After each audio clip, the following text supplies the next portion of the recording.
શું શિક્ષકોને સમસ્યા પડે છે?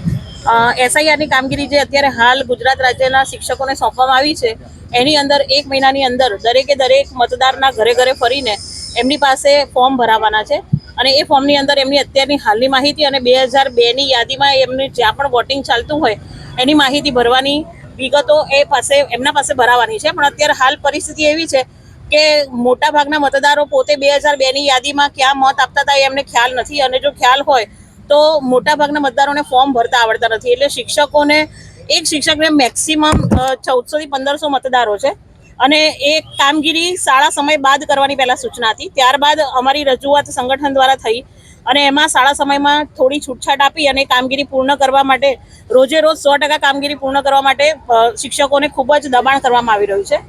આ ઉપરાંત મહિલા શિક્ષિકાઓના જે મોબાઈલ નંબર છે એ દરેક ફોર્મ પર છાપી દેવામાં આવ્યા છે. એટલે મહિલા શિક્ષિકાઓને રાતના 12 વાગ્યા સુધી મતદાર વિસ્તારમાંથી ફોન આવે છે ને એમને હેરાન પરેશાન કરવામાં આવે છે. ઘણીવાર તો ના છાજે એવા મેસેજ પણ એમના મોબાઈલમાં આવે છે, એના પણ અમારી પાસે પુરાવા છે. આ ઉપરાંત શિક્ષકો કોઈ કારણસર અથવા તો કોઈ મહિલા પ્રેગ્નેન્ટ છે અથવા તો કોઈ ભાઈ કે બેન પોતે વેકેશનમાં પોતાના વતનમાં હોય અને જો મીટિંગમાં કે એમાં હાજર ન રહી શક્યા હોય તો એમના વોરંટના ધરપકડના ઇસ્યુ કરવામાં આવ્યા છે. તો આ બધી વસ્તુઓ એક ગુલામશાહી જેવું વર્તન છે શિક્ષકો સાથે. એક તો અમારા શાળાના બાળકોનું શિક્ષણ કાર્ય બગડી રહ્યું છે. હવે થોડાક સમયમાં પરીક્ષાઓ આવશે તો બાળકો અત્યારે શિક્ષક વિહોણા થઈ ગયા છે અને અમારી કામગીરી શિક્ષકોને તો જે પોતાની છે એ કરવાની છે, પણ સાથે સાથે બીએલઓની કામગીરી પણ દરેક શિક્ષકો નિષ્ઠાપૂર્વક કરી રહ્યા છે. તેમ છતાં એમનું કોઈ સ્વમાન કે આત્મસન્માન જળવાતું નથી અને એમની સાથે ગુલામો જેવું વર્તન કરવામાં આવે છે. એમને ધરપકડ કરવામાં આવે, એમને નોટિસ પાઠવવામાં આવે, રોજે રોજ 100% કામગીરી પૂર્ણ કરો આવા ફોન મેસેજો આપવામાં આવે. ન કામગીરી કરે તો નોકરીઓમાંથી સસ્પેન્ડ કરી દેવા સુધીની પણ ધમકીઓ મળતી હોય છે. તો આ બધું શિક્ષક આલમની અંદર એક મોટો રોષ ફેલાઈ રહ્યો છે. આ ઉપરાંત આ બધા જેટલા પણ મતદારો છે એમની વિગતો અમારે ઓનલાઈન પણ કરવાની છે. તો અમે શિક્ષકો છીએ, અમે ઓપરેટરો નથી, એટલે આ કામગીરી કોમ્પ્યુટર જણાવશું. પછી આજનો જે વિષય હતો કલેક્ટર સાહેબને મળવાનો એ વિશે માહિતી આપશો. રાકેશ કુમાર ઠાકર, પ્રચાર અધ્યક્ષ, અખિલ ભારતીય રાષ્ટ્રીય શૈક્ષિક મહાસંઘ, ગુજરાત પ્રાંત. આજે જે આવેદનપત્ર આપવામાં આવ્યું અને જે તમે કલેક્ટરશ્રીને રજૂઆત કરી એના મુખ્ય શું મુદ્દા તે શોર્ટમાં મને જણાવશો.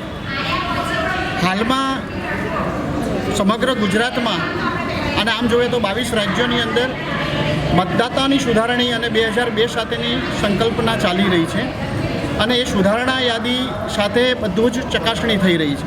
એના અંતર્ગતનો જે કાર્યક્રમ છે સર કાર્યક્રમ અંતર્ગત ગુજરાતમાં પણ અમલીકૃત થઈ રહ્યો છે.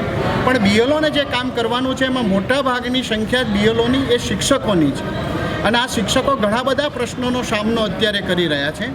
ખાસ કરીને જોવા જઈએ તો બીએલઓની ફરજ માત્ર ને માત્ર 90% શિક્ષકોથી ભરતી કરેલા છે.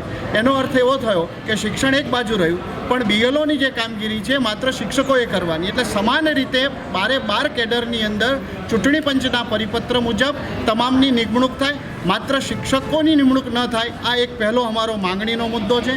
બીજો મુદ્દો છે કે શિક્ષક પાસે કોઈ ઇક્વિપમેન્ટ નથી, એને ડેટા ક્યાંથી લાવવો, એ પોતાના મોબાઈલમાં કેવી રીતે. એટલે આ જે ઓનલાઈન કરવાની કામગીરી છે એ કામગીરી જે ડેટા ઓપરેટર હોય સિસ્ટમની અંદર સરકારની અંદર એને ફાળવવામાં આવે.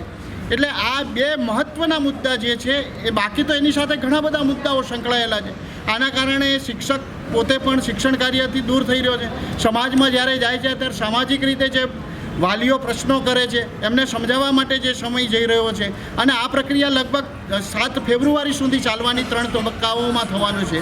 અને આ જો 3 તબક્કામાં 7 ફેબ્રુઆરી સુધી જાય તો બીજા સત્રના મોટાભાગના દિવસો જે છે એ તો બિન શૈક્ષણિક થઈ જવાના છે બાળકો માટે. તો એનું શું, એની અવેજીમાં શિક્ષણ કાર્યની વ્યવસ્થા શું કરવાની છે એનો સ્પષ્ટ સરકારે અત્રે જાણ કરવી જોઈએ, જેથી કરીને શિક્ષક ચિંતા વગર કામ કરી શકે.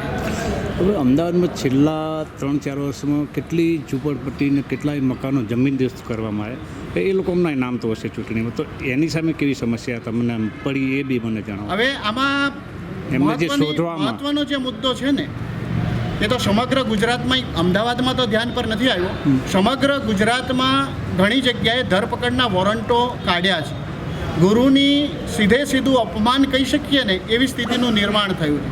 અંગ્રેજોના જમાનાની જે નીતિ છે એ નીતિનું અમલીકરણ લોકશાહી દેશ એવા ભારતની અંદર થઈ રહ્યું છે.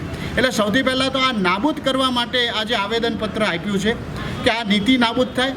રહ્યું ક્યાંક કેટલીક જગ્યાએ ડિમોલિશન થયું હશે અથવા તો દબાણો દૂર કર્યા હશે, એના કારણે જે લોકો છે અથવા તો મતદાતાઓ છે એક જગ્યાએથી બીજી જગ્યાએ ગયા હશે. 2002ની યાદી એક તો હસ્તગત કરાવવી પડે અને એની સાથે સરખામણી કરવાની છે. એટલે એ વખતે કેવી રીતે શોધખોળ કરવી એનો સામનો શિક્ષકો કરી રહ્યા છે. સરનામું બદલાયું હશે, ત્યાં કોઈ જવાબ આપનાર નથી, આખી કદાચ એ જ નહીં હોય, વસાહત જ નહીં હોય, એવા તબક્કાઓમાં શિક્ષકો કેવી રીતે એમના સુધી પહોંચે એ એક મોટો પ્રશ્ન છે. આમાં કોઈ સમય મર્યાદા ખરી કે દિવસ દરમિયાન આટલા કલાક જ તમારે આ છે કામ? આમાં આવી કોઈ સમય મર્યાદાની જાણકારી, કોઈ પરિપત્ર કે કઈ એ બાબતો સરકારે આપી નથી. હૈયા ઉલગતથી ઓફિસ અવર્સ દરમિયાનમાં કામ કરવું જોઈએ. આ એક ચાલી આવતી પ્રક્રિયા છે અથવા તો સાદી સમજણ છે. છેલ્લા લગભગ 2 દાયકાથી ચૂંટણીની કોઈ પણ કામગીરી શિક્ષકોને સોંપવામાં આવી છે. આ બહુ મોટી વાત કરી છે કે શિક્ષકોને જ આ કામગીરી સોંપવામાં આવી છે. એના 2 કારણો છે.